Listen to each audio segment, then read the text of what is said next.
19 பழைய ஏற்பாட்டில் 27 புதிய ஏற்பாட்டில் ஆகமங்கள் 5. ஆதியாகமம், யாத்திராகமம், லேவியராகமம், எண்ணாகமம், உபாகமம். உபாகமம் என்பது உயிர்த்த தலைமுறைக்கு புதிய ஆகமம். மோசே எழுதிவிட்டு மோவாபிலே மறைத்து விட்டான். ஒரு தலைமை எழுதினார் யோசுவாவில், பல தலைமைகள் எழுதினார் தாயாதிபதிகள். இப்போது வாசித்து இதுவரையும் பேசுகிறோம். ஆண்டவர் வேண்டாம் என்றனர், அரசர் வேண்டும் என்றனர். சவுல் கொஞ்ச காலம் என்றார். தாவீது பல போர்களில் வென்றார். சாலமோன் அதை அனுபவித்து சென்றார். தொடர்ந்து ராஜ்யம் உடைந்தது, வடக்கு தெற்கென பிரிந்தது. சிலர் உருவங்க கட்டப்பட்டனர், பலர் உருவங்க வெட்டப்பட்டனர். இதுதான் சாமுவேலிலும் ராஜாக்களிலும் வாசிக்கிறோம். இப்படியெல்லாம் வாழ்ந்திருக்காங்க என யோசிக்கிறோம். இதுவரை நடந்தது 4 நினைவூட்டுகிறது. மறைந்துவிடும் கூடாரங்களுக்கு நினைவூட்டுகிறது. எஸ்தர் அழகாய் படிக்க காரணம் அவர்களுடைய ஆயுதங்களுக்கு நிவாரணம். செல்வத்தில் செழித்தவன் சூதுடன் சலித்தவன் இறுதியில் தீர்த்தவன். யோபோடி வாசித்தேன் கண்டை கொண்ட சோதனை மனிதன். 150 அதிகாரத்தில் ஜபம் இருக்கிறது, தபம் இருக்கிறது, துதி இருக்கிறது, எதிர்களின் சதி இருக்கிறது, ஆடல் இருக்கிறது, மகிழ்ச்சியின் பாடல் இருக்கிறது, அறிக்கையில் இருக்கிறது, அழுகையும் இருக்கிறது, தீர்க்க தரிசனம் இருக்கிறது, கர்த்தரின் தரிசனம் இருக்கிறது. சங்கீதம். எவரும் எந்நேரம் யெகோவாவிடம் எட்ட ஏற்படுத்தப்பட்ட ஏடி.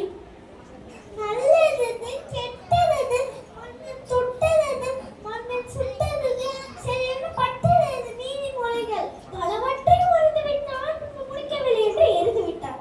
உற்றுமா என முடிந்து விட்டான், பற்றுமா என படித்து விட்டான். பிரசித்தி முழுவதும் சாலமோனின் புலவல் அதை அனுபவித்து விட்ட பின் ஐயோ அலம்பல். உன்னதமாக இருக்குது உன்னதம் பட்டு ஏவலும் மயங்கும் அதுவே கேட்டு. இதற்கு பிறகு ஏசாயா முதல் தானியேல் வரை பெரிய தீர்க்கதரிசிகளின் தொகுப்புரை. தரிசனங்கள், பாரங்கள், ஐயங்கள், யுத்தங்கள், ஆறுதல், தேர்தல், நம்பிக்கையின் சட்டங்கள். ஏசாயா என்ன மாதிரி, ஏதோமியா வேற மாதிரி. யூதா சீர்கெட்டது, கத்தரில பேரிக்கிட்டது, நாயத்தை தொட்டு விட்டது, யூதா விழுந்து விட்டது. எரேமியா தொடர்ந்து புலம்புகிறான், யெகோவாவின் கோபத்தை விலகுகிறான். எசேக்கியேல் கண்டது எருசலேமுக்கு கண்டனம். தலைவர்கள் தமிழ் சுட்டது, ஊழியர்களை பெற்றனர். எங்கு பார்த்தாலும் பரபரப்பு. எகிப்தின் மேல் நியாய தீர்ப்பு. புதிய காவல், புதிய வடம், புதிய கோவில், புதிய இடம். ராஜாக்களை அதிர்ச்சியில் ஆட்டி வைத்தவர், அக்கினியில் குளிர்ச்சியை கூட்டி வைத்தவர், சிறுகளின் வாயை பூட்டி வைத்தவர், எதிர்காலத்தில் நாணயத்தை காட்டி வைத்தவர், செய்தவர் இம்மானுவேல், எழுதியவர் தானியேல், ஓசியாவில் நேசித்தவர் கர்த்தர் உண்மையும், ஆமோஸில் யோவேலில் வெட்டுக்கிறியும் தேவனுடைய தன்மையும். ஆமோஸில் நாம் படிப்பது கர்த்தரை கண்ட சரியான பாதை. ஒபேதியாவில் ஏதோம் துடிப்பது கர்த்தரால் அவர்களுக்கு பாதை. யுவனரின் முயற்சி செல்லும் மீகாவில் நீதிவான் துணிச்சல். நாகும் தீவனுக்கு வேட்டு. ஆபகும் கர்த்தரை நம்பி பாட்டு. செப்பனியா கர்த்தருக்கு செப்பனியும் நாள். ஆஹாய் ஆஹாய். சகரியா மாம்சத்தினால ஆவினாலாகும்.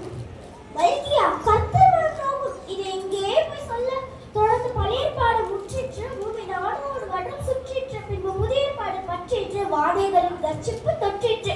எம்பெருமான் இயேசுவின் பிறப்பு, வளர்ப்பு, சிறப்பு, மரிப்பு, உயிர்ப்பு, உயர்வு.